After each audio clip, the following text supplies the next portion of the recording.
Welcome to the humanities with Abhishek Mishra channel students. और आज हम हिस्ट्री क्लास 12 चैप्टर नंबर 1 का क्लास 2 करेंगे। लास्ट क्लास हमने chapter number 1 bricks beads and bones, जिसे हम हड़प्पन सिविलाइजेशन के नाम से भी जानते हैं, इस चैप्टर का क्लास 1 किया था और उसमें हमने कुछ टॉपिक्स कवर किए थे। आज क्लास 2 है और क्लास 2 का जो टॉपिक होने वाला है वो ये होगा कि why archaeologist considered other region as part of Harappan civilisation. So यहाँ पर लास्ट क्लास हमने पढ़ा था कि हड़प्पन सिविलाइजेशन में एक प्लेस नहीं था, उसका ज्योग्राफिकल एक्सपेंशन आप देखते हैं तो बहुत बड़ा ज्योग्राफिकल एक्सपेंशन है और different places were the part of the Harappan civilisation. Like west में सुतकांगे डोर से लेकर ईस्ट में जो था वो राखीगढ़ी और कालीबंगा तक था, और नॉर्थ में मांडा से लेके साउथ में नर्मदा रिवर के कोस्ट तक था, तो यहाँ बैंक तक था। तो ये सारी जो प्लेसेस हैं, ये जो सारे प्लेसेस आप देख रहे हैं, आमरी, बालाकोट, चन्हूदड़ो, नागेश्वर से दो all part of the Harappan civilisation.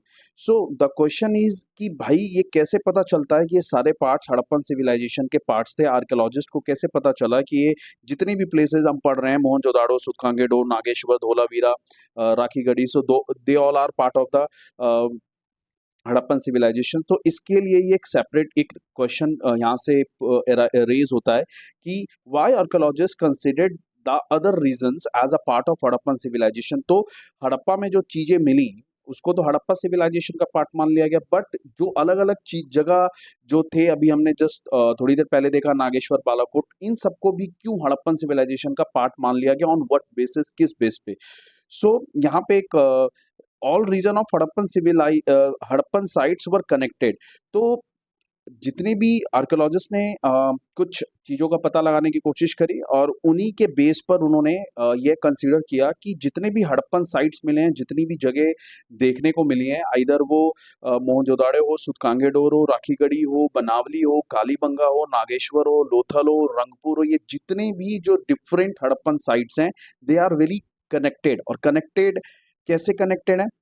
With connected with destructive objects. Destructive objects means मतलब जो हड़प्पा में जो चीजें मिली थी ड्यूरिंग एक्सकेवेशन, खुदाई के दौरान जो मिली, क्या क्या मिली? फॉर एग्जाम्पल सील्स मिले, बीट्स मिले, वेट्स मिले एंड टूल्स मिले। तो आप देखोगे कि सील्स, इस टाइप के सील्स होते थे, इनके बारे में हम डिटेल में पढ़ेंगे later later in the topic. Beads ये मिले जो jewellery as a form of jewellery था, ये मिले हड़प्पा की साइड से। वेट मिले, ये वेट आप देख रहे होंगे, ये वेट है। टूल्स, ये टूल्स जो उस समय वो यूज करते थे। तो ये सारी जो चीजें मिली वो हड़प्पा से भी मिली, जो हड़प्पन साइट था, हड़प्पा का जो प्लेस था। इसके अलावा इसी same kind of things were also found at different sites.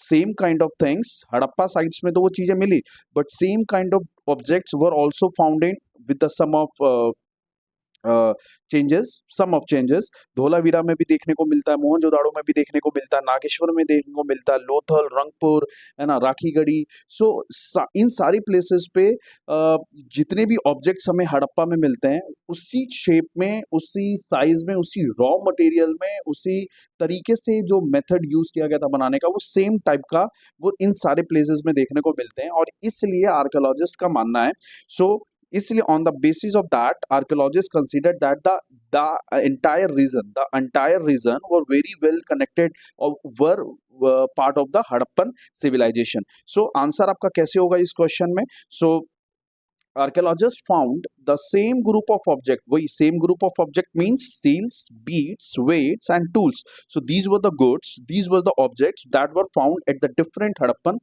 sites. So archaeologists found the same group of object distinctive style of things, और distinctive का मतलब होता है special, exclusive style of things in other part of region. In other part means कि यह जो objects थे, seals, beads, weight और टूल्स, हड़प्पा में तो मिले, जो हड़प्पा प्लेस था, दैट इज ये हड़प्पा प्लेस, यहाँ पे तो मिलते ही हैं सारे ऑब्जेक्ट्स। उसके अलावा आमरी, बालाकोट, धोलावीरा, इन सारे जगहों पर भी ये सारे आइटम्स हमें देखने को मिलते हैं। आर्कियोलॉजिस्ट ने फाइंड किया in other part of region in the specific period of time, and the specific period of time means time between 2600 to 1900 BC। तो यही स्पेसिफिक टाइम पीरियड में as they found in the first site of Harappa, as they found in the first site of Harappa। So आप statement समझ गए कि archaeologists found the same group of object, distinctive style of things in other part of region also, during the specific period of time as they found in the first site of Harappa during excavation. So excavation के दौरान हड़प्पा में जो चीजें मिली, seals, beads, weights, tools, same type of जो things थे, objects थे, वो दूसरे साइट्स पे भी मिलते हैं. These instructive destructive objects were seals, again seals, ये रे सील्स. उसके अलावा बीट्स, ये बीट्स, वेट, ये रे वेट, और इसके अलावा क्या है, stones, blade and stone blades. So ये सारी चीजें हड़प्पा और हड़प्पा के अदर हड़प्पन सिविलाइजेशन से रिलेटेड जितने भी जगह थे हमें वो देखने को मिलते हैं. So these objects were found from areas as far apart as Afghanistan. Again अगर आप देखेंगे अफगानिस्तान, ये रहा अफगानिस्तान का रीजन, आज ये अफगानिस्तान का रीजन है. यहाँ पे आपको देखने को मिलता है कि यहाँ पे भी अफगानिस्तान तक आपको ये रीजन में देखने को मिलेगा. फिर उसके अलावा बता रहे जम्मू, बलूचिस्तान, बलूचिस्तान जो कि पाकिस्तान में है, और Gujarat. So these were the objects जो फाउंड हुए थे Afghanistan, Jammu, Baluchi and Gujarat. These objects तो हड़प्पा में भी मिले, हड़प्पा प्लेस पर, और दूसरे साइट्स पे भी मिले. सो दे कंसीडर्ड कि हो ना हो ये सारे साइट्स जो हैं they were the part of the larger civilisation, एक बड़े सिविलाइजेशन का पार्ट थे, और जिसका नाम हड़प्पन सिविलाइजेशन पड़ा. इसको हम एक एग्जाम्पल के थ्रू समझ सकते हैं. फॉर एग्जाम्पल आज से 5000 और 500 ईयर्स लेटर, बाद में, या 1000 ईयर्स या 10,000 ईयर्स अब ले लेते हैं. अब एक एक्सकेवेशन होता है, फाउंड एग्जाम्पल ले लेते हैं कि दिल्ली में एक्सकेवेशन होता है, और दिल्ली में फॉर एग्जाम्पल क्या मिलता है, एक ऑब्जेक्ट ले लेते हैं, बिस्लेरी की बोतल ले लेते हैं, और बिस्लेरी का जो टैग है और सब कुछ है, मैं यहाँ पे प्रमोट नहीं कर रहा बिस्लेरी का. सो यहाँ पे बस एक एग्जांपल ले रहा हूँ कि एक बिस्लेरी का एक बॉटल है, या पानी का कोई भी बॉटल ले लेते हैं किसी भी ब्रांड की कंपनी का, और वही आइटम जो है वो एक्सकेवेशन में वो मिलता है, क्योंकि प्लास्टिक तो उनका लाइफ स्पैन बहुत ज़्यादा होता है, तो इसलिए मैंने बॉटल और प्लास्टिक यूज़ किया है. सो मान लो कि 5000 ईयर्स लेटर ये एक बॉटल, पानी की बॉटल मिलती है, सेम ब्रांड ऑफ कंपनी और सेम ऑल दैट, और यही सेम जो बॉटल है ब्रांड की कंपनी, वो महाराष्ट्र के रीजन में भी एक्सकेवेशन में मिलता है. ठीक है. सो सेम सब कुछ, सेम साइज, सेम टैग और ऑल दैट, सब कलर वलर सब प्रिजर्व है, ठीक ठाक है. So what the archaeologist of that time, वो उस समय के जो आर्कियोलॉजिस्ट होंगे, व्हाट वुड दे थिंक, वो क्या सोचेंगे, वो यही सोचेंगे कि यार same type of Bisleri are being found in the Delhi, and they are also being found in Maharashtra. So हो ना हो महाराष्ट्र और दिल्ली ये कहीं ना कहीं एक ही सिविलाइजेशन का पार्ट रहे होंगे, या इनका आपस में ट्रेड होता होगा और एक ही सिविलाइजेशन का हिस्सा रहे होंगे. और महाराष्ट्र और दिल्ली बहुत ज़्यादा दूर भी नहीं है, तो थोड़ा सा नज़दीक, ज़्यादा डिफरेंस भी नहीं है.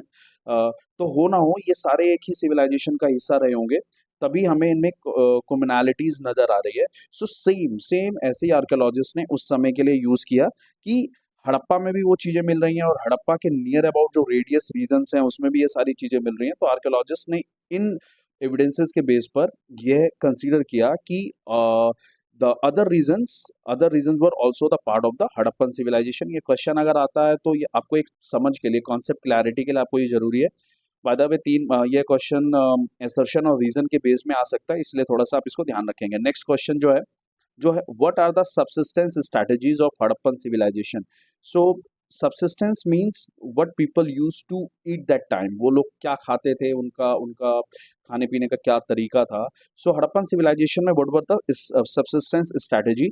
सो अगेन आप हम इस चैप्टर में जो भी कुछ पढ़ेंगे that all will be based on evidences. भाई बिना एविडेंसेस के आर्कियोलॉजिस्ट बात ही नहीं करते, क्योंकि उनको फ्यूचर जनरेशन को प्रूव करना पड़ता है कि why they are considering that particular thing, कि भाई उनका क्यों ऐसा हुआ या उस समय क्या होता था. तो उनको एविडेंस देना पड़ता है, और एविडेंस के बेस पे ही उन्होंने पता ये लगाने, गेस करने की कोशिश की लॉजिकली कि इन सब जो आइटम्स मिल रहे हैं तो इनका क्या इस्तेमाल होगा. फॉर एग्जांपल अभी भी एक एग्जांपल के थ्रू समझते हैं. मान लो कि 5000 ईयर्स जो लेटर है वो मिलता है, बॉटल मिलता है, तो वो बॉटल का क्या यूज होगा. सो कुछ आर्कियोलॉजिस्ट उस समय के सोचेंगे कि हो सकता है वो लोग पानी रखते हों या कुछ रखते हों. सो गेस करेंगे, एविडेंस को देख के लॉजिकली वो try to derive the things, derive from that particular objects, की उसमें से कुछ उसका मीनिंग ड्राइव करने की कोशिश करेंगे. सो ऐसे ही फिर अगेन एविडेंसेस मिले, कुछ फूड्स के, कुछ एनिमल्स बोन्स के एविडेंसेस मिले। On on the basis of that archaeologist ने पता लगाया कि उनका सबसिस्टेंस मेथड क्या था हड़प्पन का। सो सबसिस्टेंस स्ट्रेटजी जो थे वो that was based on found evidences. और एविडेंसेस कौन कौन से एविडेंसेस मिले? प्लांट्स के एविडेंसेस मिले, और फिर एनिमल प्रोडक्ट के एविडेंसेस मिले। और एनिमल प्रोडक्ट में फिश के प्रोडक्ट, फिश का लाइक बोन ही मिला होगा, बोन्स मिले, लिखा भी है। सो एनिमल प्रोडक्ट में based on found evidences of animal bones. तो एनिमल बोन्स घर के आसपास काफ़ी जो सेटलमेंट था हड़प्पन सिविलाइजेशन का, वहाँ पे आपको काफ़ी लार्ज स्केल पर एनिमल बोन्स देखने को मिलते हैं। तो एनिमल बोन्स मिल रहे हैं, तो कुछ कुछ का उनको काटा भी गया होगा, कुछ को वो कंज्यूम भी करते होंगे और हर्डिंग भी करते होंगे। तो मल्टीपल पर्पस रहा होगा एनिमल्स हर्डिंग का। सो एक बात तो फैक्ट है कि जब एनिमल्स के बोन्स इतने लार्ज क्वांटिटी में मिल रहे हैं, सो उनका यूज कंजप्शन के लिए भी, खाने के लिए भी होता होगा। ग्रेन्स के एविडेंसेस मिल रहे हैं। जब सिटाडेल टाउन्स पढ़ेंगे तो उसमें हम एक स्ट्रक्चर के बारे में पढ़ेंगे, जो कि मैंने आपको क्लास 1 की वीडियोस में जो ओवरव्यू दिखाया था उसमें बताया था कि सिटाडेल टाउन्स में 2 इंपॉर्टेंट आर्किटेक्चर है, 2 इंपॉर्टेंट बिल्डिंग्स थे। एक तो वेयर हाउस था और एक दूसरा था great bath. So warehouse का जो स्ट्रक्चर है, वेयर हाउस जिसमें फूड को स्टोर करके रखा जाता था। तो ग्रेन्स के हमें एविडेंसेस मिले हैं, और ग्रेन्स में भी किस किस के एविडेंसेस मिले हैं? व्हीट के एविडेंसेस मिले, लेंटल्स के मिले हैं, चिकपी के मिले हैं, मिलेट्स के मिले हैं। और मिलेट के एविडेंसेस तो हमें गुजरात से मिले हैं। सो अगेन यहाँ पे आपको एक इंपॉर्टेंट एमसीक्यू के लिए इंपॉर्टेंट क्वेश्चन बन जाता है कि which of the grains, the evidences of grains have been found from Gujarat. So Gujarat से तो मिलेट के मिले हैं। सो जाहिर सी बात है, आज की डेट में हम लोग व्हीट, लेंटिल, चिकपी, मिलेट, इन सब का यूज कंजप्शन के लिए करते हैं, फूड कंजप्शन के रूप में करते हैं। सो दैट्स वाई उस समय भी लोग व्हीट, लेंटिल का यूज इसीलिए कर रहे होंगे। सो तभी एविडेंसेस मिले। उसके अलावा राइस के एविडेंसेस बहुत रेयर हैं, बहुत रेयर है। बुक में नहीं दे रखा है कि राइस के एविडेंसेस कहाँ मिले हैं, लेकिन राइस के एविडेंसेस मैं एक्स्ट्रा आपको बता दे रहा हूँ कि Rangpur was the part of ये गुजरात में है रंगपुर। यहाँ पर एविडेंसेस मिले हैं, लेकिन बहुत कम एविडेंसेस मिले हैं, इसलिए बुक में इतना डिटेल में नहीं दे रखा है। सो बुक में है भी नहीं कि कहाँ से, एनसीईआरटी बुक में नहीं है। प्रीवियस जो पुरानी एनसीईआरटी है उसमें मिल जाता है। सो रंगपुर से राइस के एविडेंसेस मिले, which were very rare. So rare था। So these were the evidences. On the basis of that, archaeologists found about the what were the subsistence strategies of the Harappan civilization. तो हम statement को एक बार fully पढ़ लेते हैं। तो archaeologists found the evidences of wide range of plants, animal products, including fish, grains like wheat, barley, lentil, chickpeas, sesame, and millets, which suggest that Hadappans used to eat these items. So again, so अपने आप में ये evidence अभी थोड़ी देर पहले मैंने आपको बता दिया। Evidences related to rice were very rare, और जो भी मिले हैं वो रंगपुर से मिले हैं, तो ज़्यादा एविडेंसेस नहीं मिले हैं। Animal bones like cattle, sheep, goat, buffalo, pigs are found at Harappan sites, which indicate that these animals were domesticated. And again, domesticated animals होते हैं, उनका मल्टीपर्पज़ यूज़ होता है, फूड कंजप्शन के तौर पे भी होता है, और मिल्क के लिए भी उनका यूज़ किया जाता है। सो एनिमल बोन्स मिले हैं, तो आई थिंक वो मतलब जो हड़प्पन्स थे वो वेजिटेरियन, नॉन वेजिटेरियन दोनों ही थे। Bones of wild species such as, wild species मतलब जो जंगली जानवर थे, बोअर, डियर, घड़ियाल वर ऑल्सो फाउंड। घड़ियाल is also type of crocodile, sub species of crocodile. So घड़ियाल के भी बोन्स मिले वाइल्ड। अब इनका यूज हो सकता है कि वो डियर और घड़ियाल का एज अ लेदर के रूप में यूज करते रहे हो, और खाने में भी इनका यूज होता रहा हो। तो लेकिन बोन्स मिले हैं, and bones of fish and foul was also found. So these were the evidences found at the different Harappan civilization, so which indicate the subsistence strategy of the Harappans. ठीक है, next जो होगा वो है what were the agriculture technology. Again आप देख रहे हैं कि उन लोगों ने wheat, millets, sesame, lentils they used to eat. सो भाई इन सब का तो एग्रीकल्चर होता है, इन सबको एग्रीकल्चरली प्रोड्यूस किया जा सकता है। इसका मतलब वो एग्रीकल्चर करते थे। जब एग्रीकल्चर करेंगे तो some kind of technology they would have been use, वो करते ही होंगे। सो क्या यूज करते थे, तो यही हमें पढ़ना है। सो बेस्ड ऑन एविडेंस, अगेन बहुत सारे एविडेंसेस मिले हैं, एंड ये जो टॉपिक है स्टूडेंट्स, ये एमसीक्यू के लिए हॉट टॉपिक है, क्योंकि इसमें बहुत सारे एविडेंसेस बहुत डिफरेंट डिफरेंट प्लेसेस से मिलते हैं। तो यहाँ से एक फैक्चुअल क्वेश्चन जरूर आएगा, 100% एक फैक्ट वाला ये एमसीक्यू क्वेश्चन जरूर आएगा। सो आपको थोड़ा सा ध्यान से इसको देखना है। इसमें क्या है कि थोड़ा सा इसको पहले से इस चार्ट के थ्रू समझ लेते हैं, फिर हम स्टेटमेंट को पढ़ लेंगे। So based on evidences, different different evidences are have been found from the different places, और उसके बेस पे आर्कियोलॉजिस्ट ने पता लगाया कि एग्रीकल्चर टेक्नोलॉजी वाज प्रेवलेंट। यहाँ पे हमें ध्यान देना होगा कि टेक्नोलॉजी का मतलब आज की टेक्नोलॉजी नहीं, टेक्नोलॉजी का मतलब, क्योंकि हर टाइम की अपनी टेक्नोलॉजी होती है, तो हड़प्पन्स ने भी उस टाइम में टेक्नोलॉजी मतलब न्यू थिंग्स, मतलब जो पुरानी हो चुकी है और अब जो नई आ रही है, तो हमारे लिए नई टेक्नोलॉजी अलग है, हमारे लिए न्यू टेक्नोलॉजी की डेफिनेशन अलग है, और उनके लिए न्यू टेक्नोलॉजी की डेफिनेशन अलग थी। उनके लिए न्यू टेक्नोलॉजी क्या था कि अभी हम पढ़ते हैं कि न्यू टेक्नोलॉजी क्या रहा होगा कि वो लोग अ, अ, वैसे वो वुडन प्लग का यूज़ करते थे, और अगर वुडन प्लग से अगर, क्योंकि उस समय आयरन तो यूज़ नहीं था, आयरन के एविडेंसेस नहीं मिले, लेकिन अगर उन्होंने आयरन यूज़ किया होता तो उनके लिए वो न्यू टेक्नोलॉजी होती कि अब वो वुडन प्लग की जगह आयरन प्लग का यूज़ कर रहे हैं। बट रिमेंबर द पॉइंट, ये मैं एग्जाम्पल दे रहा हूँ। आयरन उस समय evidences of iron have not been found. Harappan लोग आयरन का यूज़ नहीं करते थे, ऐसा एविडेंसेस अभी तक का है। सो क्या एग्रीकल्चर टेक्नोलॉजी थी? तो एग्रीकल्चर टेक्नोलॉजी की एविडेंसेस के बेस पे ही हमें पता लगता है कि कौन कौन से एग्रीकल्चर टेक्नोलॉजीज थे। तो एविडेंसेस कहाँ से मिलते हैं? सबसे पहला एविडेंस जो मिलता है सील्स पे। अगेन स्टूडेंट्स, सील्स, ये सील्स आप देखोगे तो, अगर आप सील देखोगे तो सील पे आपको ये बैल का स्ट्रक्चर नजर आ रहा होगा। ये बैल लाइक जो ऑक्स है, हड़प्पन सील पे ऑक्स का आपको दिख रहा होगा। सो इन इस एविडेंस से और एक टेराकोटा फिगरीन, टेराकोटा फिगरीन का मतलब, फिगरीन मीन्स टेराकोटा मतलब मिट्टी की जो एक मूर्ति स्कल्पचर्स बनी थी। तो सील्स पे और टेराकोटा फिगरीन पे बुल और ऑक्सन, और आप देख रहे होगे कि सील्स पर ऑक्सन का बना हुआ है, ये आप सील्स देख रहे हो, ये ऑक्सन है यहाँ पे, ठीक है। और एक टेराकोटा फिगरीन बनी हुई थी। टेराकोटा फिगरीन जो है वो मतलब मिट्टी की मूर्ति बुल की बनी हुई है। सो ये क्या रिप्रेजेंट करते हैं, क्या इंडिकेट करते हैं कि भाई, और आज की डेट में हम बुल या ऑक्सन का यूज एग्रीकल्चर में करते हैं।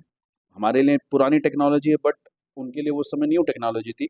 सो वो ऑक्सन और बुल का यूज करते थे, और इसके एविडेंसेस हमें सील्स और टेराकोटा से, टेराकोटा फिगरीन से पता चलता है। स्टूडेंट्स के मन में ये क्वेश्चन आ सकता है कि हम कैसे श्योर हो सकते हैं? So students remember the point, surety किसी चीज की नहीं है, आर्कियोलॉजिस्ट गेस कर रहे हैं, क्योंकि एट प्रेजेंट इनका इस्तेमाल एग्रीकल्चर में किया जाता है। तो और इन्हीं बुल्स और ऑक्सन के ही काफ़ी जो जो इनकी इमेजेस है वो सील्स पे देखने को मिला है। तो इतने लार्ज क्वांटिटी में अगर सील्स पे ऑक्सन और बुल के टेराकोटा फिगरिंग बने हुए हैं, सो कुछ ना कुछ इंपॉर्टेंस रहा होगा उनका, और उनका इंपॉर्टेंस एग्रीकल्चरली भी रहा होगा, तभी उनके इतने सारे फिगरीन और सील्स पर ऑक्सन के इमेजेस बनाए गए हैं। तो इसलिए यहाँ से इंफॉर्मेशन ड्राइव होता है कि बुल्स एंड ऑक्सन्स वुड हैव और might be used for the agriculture purpose. So second evidences क्या? प्लब्ड फील्ड, प्लब्ड फील्ड के एविडेंसेस मिले हैं, और ये एविडेंसेस कहाँ से मिले? कालीबंगा से। और कालीबंगा राइट, जो कालीबंगा है वो राजस्थान में है। तो ये आपसे क्वेश्चन, यहाँ पे 3 क्वेश्चंस हो गए, 2 क्वेश्चंस हो गए कि the evidences of ploughed field have been found which of the following places. So कौन से स्थान से मिला है? तो कालीबंगा से। और दूसरा क्वेश्चन है कि Kalibangan is in which of the following state. तो कालीबंगा कौन से स्टेट में है? तो राजस्थान में। तो 2 क्वेश्चन यहाँ से बन जाते हैं, तो थोड़ा आप इसको भी ध्यान रखेंगे, यहाँ से आप क्वेश्चन एमसीक्यू के लिए भी इंपॉर्टेंट हो जाता है। उसके बाद इरिगेशन सिस्टम यूज करते थे वो, और इरिगेशन सिस्टम इसलिए यूज करते थे क्योंकि जितने भी हड़प्पन साइट्स थे उसमें मेजोरिटी जो था वो सेमी एरिड रीजन में पड़ता था। सेमी एरिड का मतलब होता है जहाँ पे ज़्यादा बारिश नहीं होती है, मतलब बारिश होती है but not more than that 100 centimetre और लाइक दैट। सो उससे ज़्यादा जब बारिश नहीं होती है तो वो रीजन सेमी एरिड कहला जाता है। और सेमी एरिड है, ज़्यादा बारिश नहीं है, तो इरीगेशन सिस्टम डेवलप करना पड़ेगा। कैसे पता चला कि वो इरीगेशन करते थे? सो कैनाल के ट्रेसेस एविडेंसेस फाउंड हुए हैं, और कैनाल के एविडेंसेस कहाँ से फाउंड हुए हैं? शतुरगई, एंड शतुरगई इज इन अफगानिस्तान। तो अफगानिस्तान में शतुरगई एक प्लेस जगह है, और वहाँ से कैनाल के ट्रेसेस फाउंड हुए हैं, ठीक है। सो इससे पता चलता है कि वो इरिगेशन यूज़ करते थे, कैनाल्स यूज़ करते थे फॉर इरिगेशन पर्पस। उसके अलावा वेल एंड वाटर रिजर्वायर्स भी एविडेंसेस मिले हैं, और अगेन ज़्यादा वेल और वाटर रिजर्वायर मिले होंगे तो उनका एग्रीकल्चरली यूज़ होता ही होगा। और मेजॉरिटी ऑफ द जो वाटर रिजर्वायर्स या वेल्स जो मिले हैं वो धोलावीरा से अच्छे खासे धोलावीरा से वाटर रिजर्वाइज के एविडेंसेस मिले। बुक में आई थिंक नहीं है, बट फिर भी आप मेक श्योर हो जाना, क्योंकि मैंने जहाँ तक देखा धोलावीरा के बारे में मेंशन है, थोड़ा छोटे से बॉक्स में है। सो धोलावीरा में आपको वाटर रिजर्वायर के एविडेंसेस मिलते हैं। उसके अलावा टेराकोटा मतलब अगेन मिट्टी की, the object which was made of mud, मिट्टी की जिससे बनाया हो, गीली मिट्टी से जिस चीज को बनाया हो उसे ही टेराकोटा कहते हैं, गीली मिट्टी। सो टेराकोटा प्लफ हल भी मिले हैं। टेराकोटा प्लफ के एविडेंसेस कहाँ से मिले हैं? Cholistan and Banawali, and both are in Haryana. So Haryana में है, तो ये स्टेट, दो क्वेश्चन अगेन यहाँ से मिल गए कि टेराकोटा प्लफ के एविडेंसेस हमें कहाँ से मिलते हैं। तो टेराकोटा प्लफ के जो एविडेंसेस हैं वो चोलिस्तान एंड बनावली से मिलते हैं। सो स्टूडेंट्स, अब हम इस इंफॉर्मेशन को कैसे स्टेटमेंट में समअप करेंगे, क्योंकि ये इंफॉर्मेशन आपके माइंड मैप के लिए इंपॉर्टेंट है। अगेन इस इंफॉर्मेशन का यूज करके आप सेंटेंस को कैसे कन्वर्ट करेंगे, क्योंकि ये टॉपिक अगर आएगा सो 3 मार्क्स में आपके क्वेश्चंस आएंगे। ये क्वेश्चन 3 मार्क्स में आएगा। 3 मार्क्स में जब आएगा तो आप सारे पॉइंट्स लिखेंगे to get the full marks. So full marks के लिए आपको सारे में लिखना होगा। So archaeologist use following evidences, again यही सारे एविडेंसेस हैं। Following evidences to know more about the agriculture technology prevalent during the Harappan civilisation. Representation of seals and terracotta sculpture और figurine indicate that bull was known and oxen were use for ploughing. Again मैंने बता दिया कि bull को वो जानते थे और ऑक्सन का यूज वो प्लफिंग के लिए करते थे। Terracotta plough have been found at Cholistan and Banawali and both are in Haryana. ये भी अभी मैंने बता दिया। सो ये भी न्यू टेक्नोलॉजी थी उस समय की। एविडेंस ऑफ प्लब्ड फील्ड के एविडेंसेस आपको कालीबंगा से देखने को मिलते हैं, which is in Rajasthan, and which were associated with the early Harappa. Again early Harappa. So students थोड़ा ध्यान रखना, हड़प्पा का टाइम पीरियड को हम डिवीजन करते हैं, early Harappan, mature and later mature Harappan civilisation. So जो कालीबंगा का जो प्लब्ड फील्ड के एविडेंसेस हैं वो अर्ली हड़प्पा से एसोसिएटेड है, जो मेच्योर हड़प्पा तक भी सस्टेन रहा है। So the fields had two sets of furrows at right angles to each other, which suggests that two different crops were together. So basically क्या किया जाता था कि जो fields थे उसको two parts में equally right angle पे divide कर दिया जाता था, काट दिया जाता था, और at one time दो crops को produce किया जा सकता था. So that were also the technology prevalent at during Harappan civilization. So remember the point, the field had two set of furrows. That means that field was divided into two parts which at right angle to each other, which suggests that two different crops were grown together. So दो अलग अलग crops, millet और wheat, अलग अलग crops दोनों sides को produce किया जाता होगा। फिफ्थ पॉइंट कह रहा है, since most of the Harappan sites were in semi arid region where irrigation was likely to required. So remember the point, जितने भी हड़प्पन साइट्स थे, अगर आप मैप देखेंगे, मैप में अगर आप अच्छे से उसको एनालिसिस करेंगे तो ये देखेंगे कि जितने भी हड़प्पन साइट्स थे, एक्चुअली में सारे हड़प्पन साइट जो हैं वो सेमी एरिड रीजन में है। सेमी एरिड रीजन मीन्स कि जहाँ पे बारिश कम होती है, और बारिश कम होने की वजह से यहाँ पे इरिगेशन की जरूरत थी, इरिगेशन की जरूरत है। एंड हमने ऑलरेडी डिस्कस कर रखा है कि सेमी एरिड रीजन में बारिश, जो रेनफॉल कम होती थी, उसको ओवरकम करने के लिए कैनाल्स के रिमेन्स हमें शत्रुगई अफगानिस्तान से देखने को मिले। सो द पॉइंट इज कि since most of the Harappan sites were in semi arid region where irrigation was likely required, क्योंकि इरिगेशन की जरूरत थी for agriculture purpose. So therefore the traces of canals have been found at Choturgai in Afghanistan, but not found in Punjab and Sindh region. So remember the point कि traces of canals or remains of canals have been found at Choturgai in Afghanistan, not in Punjab and Sindh region. पिछली बार ये assertion और reason में ये question आया था। assertion और reason आपको पता होगा, कथन और कारण हिंदी में होता है। assertion था, assertion में एक बार क्वेश्चन रिपीट कर देता हूँ। क्वेश्चन कैसा था कि traces of canals have been found at Shortughai in Afghanistan but not found in Punjab and Sindh region. That was the assertion. और रीजन क्या दे रखा था? So because most of the Harappan sites were in semi-arid regions where irrigation was likely to required. So ये था reason. So आपको पता ही है कि assertion भी सही है, reason भी सही है, so answer will be A. Assertion and reason are both correct and R is correct explanation of A. So ये assertion reason के लिए भी important है, पिछली बार आया था फर्स्ट टर्म के एग्जाम में. It was likely that wells and water reservoirs would have also use for irrigation purpose along with irrigation or along with canal system. There were also the Hadappans also used wells and water reserve for their irrigation purposes. So wells और water reservoirs use होते थे, और well और water reservoirs के जो हमें evidences मिलते हैं वो धोलावीरा से मिलते हैं, और धोलावीरा इज इन गुजरात. अच्छा, धोलावीरा के बारे में एक इंपॉर्टेंट इंफॉर्मेशन और है, ये world UNESCO heritage site declare किया गया है इसे, world UNESCO heritage site. What is meaning of this? इसका ही मतलब ये है कि ये एक बहुत इंपॉर्टेंट प्लेस है वर्ल्ड में heritage, in terms of heritage.